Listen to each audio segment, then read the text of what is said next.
Hello, hi everyone. उम्मीद करता हूँ आप सब अच्छे होंगे।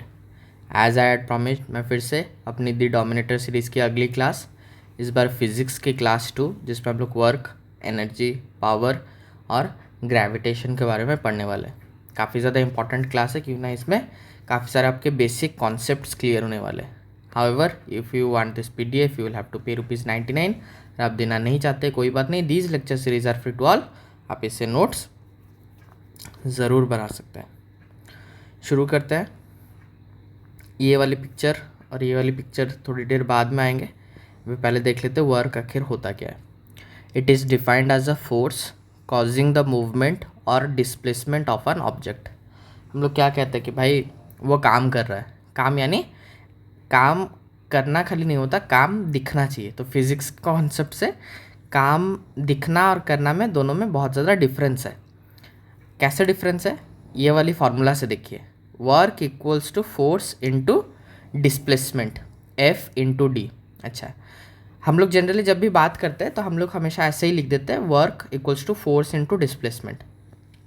But actually it is work equals to force into displacement into cos theta. ठीक है। अब अगर आपको थोड़ी सी मैथ्स की जानकारी हो तो 3 सिनेरियोज के हिसाब से इसे वर्क डिफाइन किया गया कि 3 टाइप के वर्क्स होता है। ठीक है। अगर कॉस थीटा 0 से 90 डिग्री के बीच में आता है, then the work is said to be positive. क्यों? कॉस 0 to 90 के बीच में पॉजिटिव होता है। ठीक है। अच्छा, अब 0 to 90 डिग्री का एंगल बनेगा कैसे? Work done by the force is positive if the angle between the force and the displacement is acute. यानी 0 to 90 डिग्री कब होगा? This signifies when the force and displacement are in the same direction. इस वाली image पाइए, ये आदमी trolley को धक्का मार रहा है कि नहीं? तो ये ट्रॉली को किस डायरेक्शन में ढकेल रहा है? फोर्स इस डायरेक्शन में। अच्छा, ढकेलने के बाद ट्रॉली किस मूवमेंट कर रही है? उसी सेम डायरेक्शन में। तो जब डायरेक्शन दोनों की सेम है तो इसे कहा जाता है कि इसका थीटा एंगल बन रहा है 0 to 90 डिग्री। और 0 to 90 डिग्री आपको जैसा कि पता है, सबसे पहले क्या होती है? कॉस 0 डिग्री क्या होता है? 0। उसके बाद क्या होता है? √3/2। उसके बाद क्या होता है? 1/√2। उसके बाद क्या होता है? 1/2 और लास्ट में 0। तो आप जैसे ही देख रहे हो 1 से लेके अपनी 0 to 90 डिग्री के बीच में ये 1 से लेके मिनिमम 0 तक जा रहा है, लेकिन नेगेटिव में नहीं जा रहा है। तो इसको पॉजिटिव वर्क कहा जाता है। जब आप जिस डायरेक्शन में फोर्स अप्लाई कर रहे हैं, काम भी उसी डायरेक्शन में हो रहा है। ठीक है। Scenario number 2, work done by the force is negative if the angle between the force and displacement is obtuse. Obtuse यानी 90 डिग्री से ज़्यादा और 180 डिग्री से कम। और आपको पता है कॉस थीटा 90 और 180 के बीच में क्या होती है? नेगेटिव होती है। इसका एग्जाम्पल क्या है? When force and displacement are in opposite direction. यह आदमी खींच रहा है किस तरफ? आप देखिए, ये देखिए, यह आदमी इसे क्या कर रहा है? फोर्स अप्लाई कर रहा है नीचे। ठीक है। तो इसकी मूवमेंट क्या हो रही है? नीचे हो रही है। तो आप बोलेंगे कि भैया आपने तो अभी कहा कि यहाँ पर ये आदमी इस डायरेक्शन में फोर्स अप्लाई कर रहा था, तो वह ट्रॉली भी तो इसी डायरेक्शन में मूव कर रही थी ना। बट ये थोड़ा सा डिफरेंट है। कैसे? ये आदमी देखिए, आप ध्यान से देखिए, भले ही बाल्टी नीचे जा रही है, भले ही बाल्टी नीचे जा रही है, ये बाल्टी तब नीचे जा रही है कब? जब यह आदमी इस रोप को छोड़ता है। लेकिन जैसे ही ये रोप को खींचता है, ये बाल्टी क्या ऊपर की ओर आती है। यानी यह आदमी नीचे की ओर रस्सी खींच रहा है और पानी की भरी हुई बाल्टी ऊपर की ओर जा रही है। तो देखिए बिल्कुल अपोजिट डायरेक्शन में है ना। तो डिपेंड करता है कि आप कुएं से पानी निकाल रहे हो कि कुएं में पानी डाल रहे हो। ठीक है। तो इसे कहते हैं नेगेटिव वर्क। और थर्ड सिनेरियो अपना आ जाता है जिसमें वर्क डन इज 0, यानी कॉस बिल्कुल 90 डिग्री हो जाता है। इसका बहुत ही फेमस एग्जाम्पल मेरे टीचर ने बताया था जब मैं स्कूल में था। कह रहे हैं कि मैंने एक कुली को बुलाया कि आओ भाई मेरा बैग उठा लो। वो कुली आया और मैंने पूछा कि अच्छा कितने? तो कुली ने कहा कि भाई साहब मैं बैग उठाने के 50 रुपया लूँगा।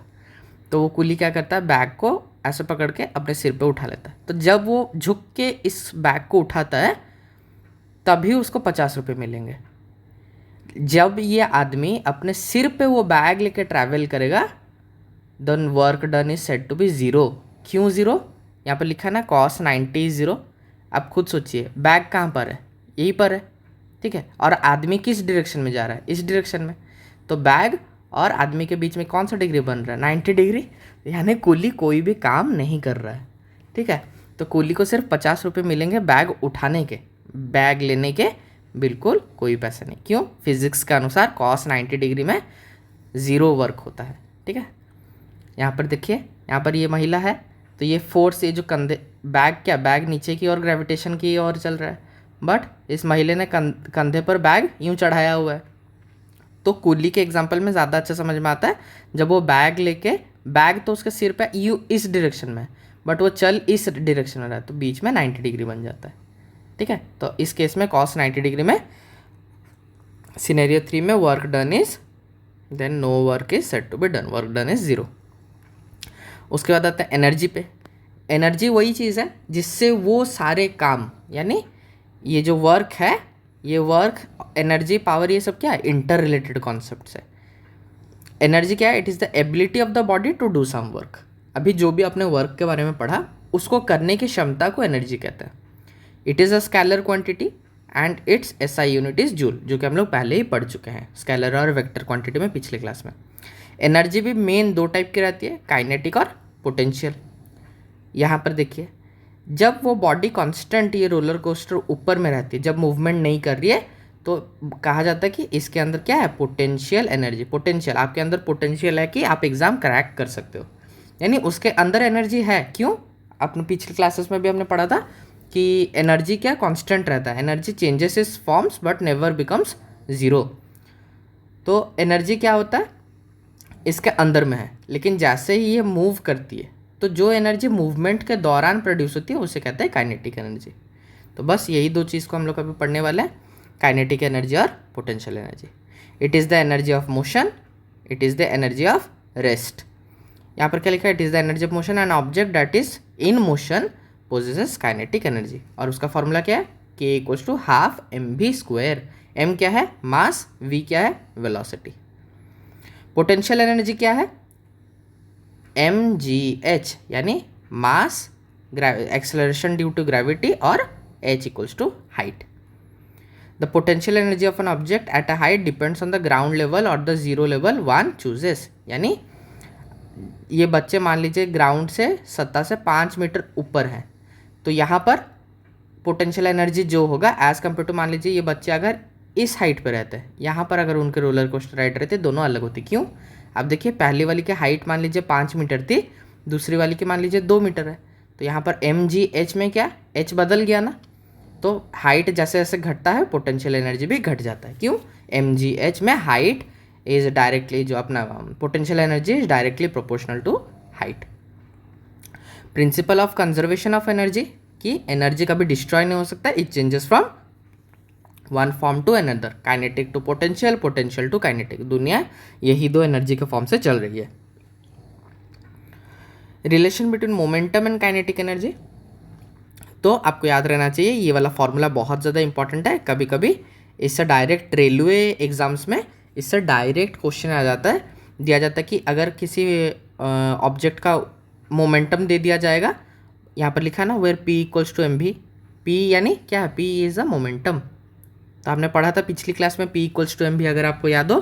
f इक्वल्स टू हमने क्या पढ़ा था, f इक्वल्स टू ma, और मोमेंटम कैपिटल M को क्या पढ़ा था, it is mass into velocity. तो आपको सारे फार्मूलाज याद रखने, और अगर मोमेंटम दे और मास दे और आपको काइनेटिक एनर्जी पूछे, ये एकमात्र फार्मूला जिससे आप डिराइव कर सकते हो तुरंत। उसके बाद आते हैं पावर। पावर भला क्या है, it is defined as the rate of doing work. Energy से तो आप काम करते हो, लेकिन किस स्पीड से काम करते हो वो डिपेंड करता है आपके कितने पावर है, आपका कितना पावर है। तो पावर का भी फॉर्मूला है p equals to w/t, work by time. तो यहाँ पर टाइम एक वेरिएबल है कि कितने टाइम में वो कर रहा है। रमेश 10 पेजेस 1 घंटा में प्रिंट करता है, सुरेश 5 पेज 1 घंटा में प्रिंट करता है। तो ये 1 घंटा, तो 1 घंटा को हम लोग क्या कर रहे हैं, एज अ कॉन्स्टेंट टर्म पकड़ के चल रहे हैं। तो इससे पता लग रहा है कि रमेश की एफिशिएंसी क्या सुरेश से बड़ी है, ज़्यादा है कि नहीं। तो इसे ही कहते हैं पावर। भले ही दोनों वर्क सेम कर रहे हैं, ये 1 घंटा में करेगा, ये 2 घंटा में ख़त्म करेगा, लेकिन जिस रेट से किया जा रहा है उसे पावर कहते हैं, ठीक है। और पावर बहुत सारी इसकी यूनिट्स है। एसआई यूनिट तो मात्र एक है, watt, but 1 watt equals to 1 joule per second, ये रेलवे में तो लाखों करोड़ों बार पूछा जा चुका है। तो ये सारे भी जितने मैंने यहाँ पर लिखे हैं ये सब आपको याद करना पड़ेगा कि 1 वाट कितना होता है, 1 किलोवाट आवर इक्वल्स टू कितना जूल होता है, ये सब आप खुद से याद कर लीजिएगा, ठीक है। और हमारे घर में जो बिल आता है ना, इलेक्ट्रिसिटी बिल, जिसमें लिखता है कि आपका 500 यूनिट का बिल आया है, तो वो जो यूनिट होती है क्या होती है, किलोवाट पर आवर। तो इलेक्ट्रिसिटी वाले किलोवाट पर आवर नहीं बोल के उसे जनरली एक नाम दे दिए हैं यूनिट्स, 500 यूनिट्स। तो अगर आपको कोई बोले कि आपके 500 यूनिट्स इस महीने की कंजप्शन है, तो आपको पता रहेगा आपने 500 किलोवाट आवर का पावर कंजप्शन किया है। उसके बाद आता है ग्रेविटी। ग्रेविटी क्या है? It is the force of attraction that exist between any two masses और एनी टू बॉडीज। कोई भी दो ऑब्जेक्ट एक दूसरे को जब अपनी और खींचते हैं तो उसे कहते हैं ग्रेविटी। जैसे कि मून को अर्थ ने खींचा हुआ है, अर्थ ने हम सबको भी खींचा हुआ है, सन ने अर्थ और बाकी 8-9 प्लैनेट को खींचा हुआ है, ठीक है। तो सब कोई जो बिगर ऑब्जेक्ट है, जितनी बड़ी ऑब्जेक्ट उतनी ज़्यादा उसकी gravitational power.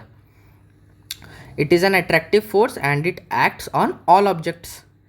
Newton's law of gravitation आपको अगर याद हो, पिछले बार हमने पढ़ा था न्यूटन्स 3 लॉ ऑफ मोशन जो हमने पढ़ा था। पहली वाली थी कि लॉ ऑफ इनर्शिया, सेकंड वाली F equals to M A. पहली वाली क्या थी? पहली वाली थी लॉ ऑफ इनर्शिया। उसके बाद क्या थी? F equals to M A. और तीसरी वाली थी इक्वल एंड अपोजिट रिएक्शन, है कि नहीं? तो आपको ये सब याद रहना चाहिए। तो न्यूटन्स और एक लॉ ऑफ ग्रेविटेशन है जिसमें उन्होंने एक फार्मूला डिराइव किया था, जहाँ पर ये जो जी है इसको कहते हैं जी, ये क्या है? जी इज़ द ग्रेविटेशनल कांस्टेंट। आपको कमेंट सेक्शन में बताना है कि जी तो एक कांस्टेंट है, इसका वैल्यू क्या है ये आपको कमेंट सेक्शन में बताना है। तो जी का वैल्यू जो भी होता है वो आपको कमेंट सेक्शन में बताना है। अच्छा, तो इस फार्मूले के अकॉर्डिंग में आप देखिए कि फोर्स कौन किसको कितनी स्पीड से खींचेगा या कितनी ग्रेविटेशन से खींचेगा, वो बेसिकली 3 चीज़ पे डिपेंड करती है। क्या? जी तो अपनी कांस्टेंट होगी, ठीक है, जी तो चेंज नहीं होने वाली है। m1 यानी मान लीजिए ये अर्थ है और ये सन है, ठीक है। तो यहाँ पर अर्थ का मास मान लीजिए m1 और ये सन का मास आ गया m2। और r क्या है? उन दोनों के बीच की डिस्टेंस, ठीक है। डिस्टेंस जितनी बढ़ती जाएगी यानी डिनोमिनेटर बढ़ता जाएगा और ग्रेविटेशन फोर्स घटता जाएगा, है कि नहीं? क्यों ना, डिनोमिनेटर जैसे ही बढ़ेगा ऊपर वाला टर्म दिन ब दिन छोटा होता जाएगा। तो इसलिए और चीज़ जितनी क्लोज आती जाएगी ये उसे उतनी ही ज़ोर से अपनी ओर खींचता जाएगा, ठीक है। तो ये फार्मूला भी काफ़ी ज़्यादा इंपॉर्टेंट है। उसके बाद आता है Kepler's law of planetary motion, जिसमें जॉनस केपलर ने 3 प्लानिटरी मोशन के लॉ डिराइव किए थे। The orbit of a planet is an ellipse with the sun at one of the foci. तो सन बीच में है और ऐसे एलिप्टिकल ऑर्बिट है। The line joining the planet and the sun swipes equal areas in equal interval. यानी मान लीजिए यहाँ पर ये सन है और यहाँ पर ये अर्थ है, तो यहाँ से हमने देखा कि ये एक लाइन जुड़ रही है। अब यही वाली लाइन मान लीजिए 1 घंटा में अगर अर्थ यहाँ पर आता है, तो हम लोग अगर इस वाले एरिया को कैलकुलेट करेंगे और ठीक 1 घंटा बाद फिर से अगर कैलकुलेट करेंगे तो अर्थ यहाँ पर होगा। अब फिर से एक लाइन खींचेंगे तो ये वाली एरिया और ये वाली एरिया ये दोनों क्या होगी? इक्वल होगी। क्यों? यहाँ पर लिखा है ना, the line joining the planet and the sun sweeps equal areas in equal interval of time. तो 1 घंटे बाद फिर 1 घंटे बाद आओगे तो ये वाली जो एरिया है ये इतनी 2 के बराबर होगी, फिर 1 घंटे बाद ये चारों एक एरिया बराबर होंगे, ठीक है। क्यों? स्पीड तो कांस्टेंट है ना स्पेस में, वहाँ तो कोई वेरिएबल है ही नहीं। The cube of mean distance of a planet from the sun is proportional to the square of its orbital period. Cube of mean distance of a planet यानी cube of mean distance of a planet मान लीजिए r distance पे, तो इसकी cube is directly proportional to square of its orbital time period. तो ये वाली relation आप याद कर लीजिए, समझने की कोई भी ज़रूरत नहीं है, बस r cube is directly proportional to T square. Apparent weight का concept, when a lift is at rest or in uniform motion, the apparent weight recorded in spring balance is the same as the real weight of the body, W equals to mg। यानी जब मान लीजिए आपने तो feel किया होगा जब भी लिफ्ट ऊपर जाती है कि नीचे, स्पेशली जब नीचे आती है तो हमें ऐसा लगता है कि हम लोग जस्ट उड़ने ही वाले हैं, पैरों के नीचे थोड़ी सी गुदगुदी सी होती है। तो वो क्यों होती है? Due to the concept of apparent weight. तो एपरेंट वेट आखिर क्या होता है? बॉडी को ऐसा फील होता है कि हमारा वज़न घट रहा है, कि हम हल्के होते जा रहे हैं। तो वो कब होता है? जब आप जितनी स्पीड से नीचे जाते जाओगे आपको उतनी ही आपकी वेट कम फील होगी। और ये वेट फिर बाद में क्या होती है, यहाँ पर देखिए, when lift is accelerating downward, when lift is accelerating upward, तो आपको भारी महसूस होगा। क्यों? जी के साथ एक ए भी जुड़ जाता है, ठीक है। When lift is falling freely, यानी मान लीजिए लिफ्ट की रस्सी टूट गई और लिफ्ट बहुत ज़्यादा स्पीड से आ रही है, तो जब रस्सी टूट गई है यानी लिफ्ट को रस्सी के साथ कोई लेना देना नहीं है, अर्थ की जो ग्रेविटेशनल कांस्टेंट है वही उससे खींच रही है, तो यहाँ पर बिल्कुल वेटलेसनेस हमें फील होता है and the apparent wait becomes zero. जबकि जब ऊपर जाती है हमें भारी फील होता है, और जब हल्के स्पीड से नीचे आते रहता है तो हमें क्या, रिडक्शन यानी कम फील होता है। और जब लिफ्ट रेस्ट पे होती है तो जो रियल वेट रहता है हमें वही फील होता है, ठीक है। तो rest real, downward motion reduction, upward motion increase, और फ्री फॉल में ज़ीरो वेट हो जाता है, ठीक है। तो ये 4 कॉन्सेप्ट वेटलेसनेस के भी आपको याद करने हैं। उसके बाद आती है सैटेलाइट। सैटेलाइट में क्या है, anything that orbits a planet और a star can be defined as a satellite. वो भी 2 टाइप की, नेचुरल और आर्टिफिशियल। नेचुरल सैटेलाइट तो वही जैसे कि अर्थ की अपनी मून है, ठीक है। और आर्टिफिशियल यानी जो भी मानव द्वारा छोड़ी गई स्पेस में सैटेलाइट्स है फॉर वेरियस पर्पसेस। अब सैटेलाइट्स को भी 3 भाग में विभाजित किया गया है। टाइप्स ऑफ आर्टिफिशियल सैटेलाइट, एक है जियो स्टेशनरी सैटेलाइट, दूसरी है पोलर सैटेलाइट, और तीसरी है रिमोट सेंसिंग सैटेलाइट। इसमें जो सबसे पहले जियो स्टेशनरी सैटेलाइट है, it appears stationary with respect to the earth, यानी यहाँ पर ये वाली पॉइंट्स आपको अच्छे से समझ में आएगा। कहाँ गया, in order to maintain particular minimum 3 एक था ना, the period of is equal to placed at equal distance.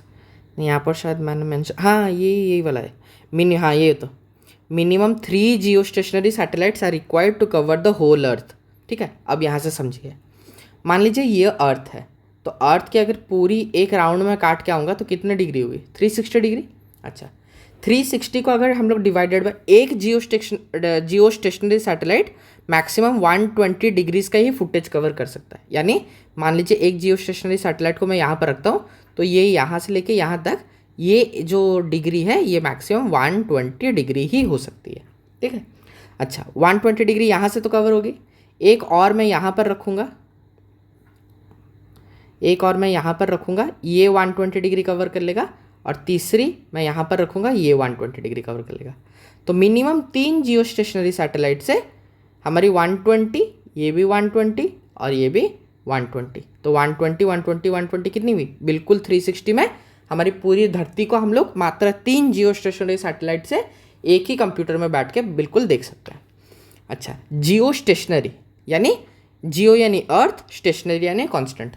अर्थ के कंपैरिजन में यानी ये जियो स्टेशन, ये 3 एक साथ ऐसे घूमते रहते हैं, ये यहाँ पर ऐसा आता है, ये इधर जाता है, ये इधर जाता है, लेकिन ये वाला जो एरिया वो कवर कर रहा है ये कांस्टेंट रहता है। ये मान लीजिए यहाँ पर फॉर एग्जांपल ये 3 पॉइंट ABCD, तो इसका काम है ये हमेशा A to B he monitor करेगा, और इसका काम है ये B to C he monitor करेगा, और इसका काम है ये C to D he monitor करेगा, ठीक है। तो ये भले ये वाला सैटेलाइट कल को यहाँ पर आ जाए, बट तब भी ये C और D को ही कवर कर रहा होगा, क्यों ना C और D तब भी यहाँ पर पहुँच गए होंगे। तो इनका काम है ये जियो स्टेशनरी सैटेलाइट का, ये always remain constant to a place when viewed from earth, ठीक है। बट पोलर सैटेलाइट क्या होता है, पोलर सैटेलाइट मान लीजिए ये अर्थ है और पोल यानी एक नॉर्थ पोल इधर एक साउथ पोल इधर, तो ये लोग ऐसे घूमते हैं, पोलर सैटेलाइट यूँ घूमती है, जबकि जियो स्टेशनरी सैटेलाइट्स यूँ घूमते हैं, ठीक है। तो जियो स्टेशनरी और पोलर में यही फ़र्क है। रिमोट सेंसिंग सैटेलाइट कुछ नहीं, ये एक टाइप की सैटेलाइट है जो कि मिनिमम 800 से 900 किलोमीटर ऊपर रखी जाती है। जो कि मैं अभी आपको बता रहा था वेटलेसनेस इन अ सैटेलाइट, जब फ्री फॉलिंग यानी मान लीजिए सैटेलाइट में कोई खराबी आ जाती है और वो अपना ऑर्बिट मेंटेन नहीं कर पाता है, तो वो ज़ोर से धरती की ओर गिरने लगता है। तो इन दिस केस ये वाली 4th वाली हो जाती है, कहाँ गई अपनी जो लिफ्ट वाली कॉन्सेप्ट हमने पढ़ी थी, when lift is falling freely under the influence of gravity, तो अब क्या हो जाता है, the apparent weight of the body is 0 और वो फ्री फॉल करने लग जाती है। ठीक है, क्यों? उसका अपना कोई भी एक्सेलरेशन ए, यहाँ पर एक्सेलरेशन ए, स्मॉल ए अपना कुछ भी नहीं रहता, ए कन्वर्ट हो जाता स्मॉल जी में और जी माइनस जी 0 हो जाता है। ठीक है, तो ये हुई 3 टाइप के सैटेलाइट। यहाँ पर सैटेलाइट्स के बारे में थोड़ा सा ज़्यादा इन्फॉर्मेशन दिया हुआ है। ऑर्बिट ऑफ सैटेलाइट, तो ऑर्बिट ऑफ सैटेलाइट क्या है? लिखा there are 3 major types of orbits. एक हुई पोलर, जो मैंने आपको बताया, यूं सैटेलाइट घूमेगी। दूसरी हुई इक्वेटोरियल, जो कि यूं इक्वेटर पे हमेशा घूमती रहेगी। 3 इंक्लाइंड, इंक्लाइंड यानी सर्टन एंगल पे इंक्लाइंड रहेगी, वो यूं चक्कर काटती रहेगी, या तो ऐसे या तो ऐसे, तो इसे इंक्लाइंड कहते हैं। तो बेसिकली ऑर्बिट्स को 3 टाइप्स में विभाजित किया गया है। The orbital velocity of an artificial satellite must be less than the escape velocity. यानी एस्केप वेलोसिटी क्या है? एस्केप वेलोसिटी यहाँ पर हमने छोड़ दिया क्या? The speed of the satellite depends upon, हाँ, the speed of satellite depends upon its height from the earth surface. The farther is the satellite from the earth surface the lesser will be its speed. क्यों lesser will be its speed? अभी हमने ये वाली पढ़ी थी ना कि यहाँ पर स्मॉल आर, तो रेडियस जब दो चीज़ों के बीच में डिस्टेंस उनका बढ़ता जाएगा तब अर्थ का ग्रेविटेशन फोर्स सैटेलाइट पे कम काम करने लगेगा। तो अगर आप सैटेलाइट को ज़्यादा ही कुछ दूर में प्लेस कर दोगे तो ये बिल्कुल बाहर चल जाएगा, स्पेस में ही घूमने चल जाएगा। लेकिन एक सर्टन ऐसा ऑर्बिट में हमें उसे प्लेस करना है जहाँ पर अर्थ की ग्रेविटेशन फोर्स जिससे वो अट्रैक्ट कर रही है वो सैटेलाइट को, और स्पेस में जितने भी ऑब्जेक्ट्स हैं जैसे कि सन, उनकी ग्रेविटेशन फोर्स जो इस सैटेलाइट को अपनी ओर खींच रहे हैं ये न्यूट्रलाइज कर दे। यानी अर्थ की ग्रेविटेशन फोर्स और सन की ग्रेविटेशनल फोर्स इसे न्यूट्रलाइज कर दे और ये कांस्टेंट यहीं पर अटके, जैसे कि दोनों तरफ से इसे खींचा जा रहा है। अगर आप गलती से इसे यहाँ पर रख देते हो तो इसे अर्थ खींच लेगा, अगर आप इसे यहाँ पर रख देते हो तो ये स्पेस में चल जाएगा। ठीक है, तो placement of the satellite is really crucial. Apparent बताया, सैटेलाइट बताया, उसके बाद ऑर्बिट बताया। If the orbit is eight a height of less than 300 kilometre, 300 kilometre से नीचे अगर आप इसे प्लेस करते हो तो ये धीरे धीरे क्या होता है, अर्थ की ग्रेविटेशन, जैसे मैंने आपको बताया, अगर आप इस सैटेलाइट को ज़्यादा अर्थ के पास रख दोगे तो अर्थ इसे नीचे खींच लेगा due to friction and gravitation. Escape velocity क्या होती है? Minimum velocity required by an object to escape the gravitational pull of a massive body like a planet. यानी सैटेलाइट अभी अर्थ पे है तो यहाँ से लॉन्च करते करते उसका अंदर इतना फ्यूल होना चाहिए और उसकी स्पीड पावर इतनी होनी चाहिए कि ये अर्थ की जो सीवियर ग्रेविटेशनल फोर्स है उसे क्रॉस करके खुद को एक ऐसा ऑर्बिट में प्लेस कर सके जहाँ पर अर्थ की ग्रेविटेशन फोर्स और सन की ग्रेविटेशन फोर्स इक्वल हो। तो अभी ये जो स्ट्रॉन्गेस्ट ग्रेविटेशनल फोर्स यहाँ पर है तो इससे क्रॉस करने के लिए जो वेलोसिटी चाहिए अभी वो प्रेजेंटली कितनी है? 11.2 किलोमीटर पर सेकेंड। यानी बहुत ज़्यादा स्पीड से ट्रैवल करना पड़ता है एक रॉकेट को ताकि वो सैटेलाइट को प्रॉपर ऑर्बिट में प्लेस कर सके। ठीक है, और बाकी कुछ ज़्यादा इंपॉर्टेंट पॉइंट्स नहीं है, जो भी इंपॉर्टेंट था मैंने एक्सप्लेन कर दिए। आई होप आपको ये क्लास अच्छा लगा होगा। जल्दी मिलेंगे एक और नई क्लास के साथ, तब तक के लिए बाय।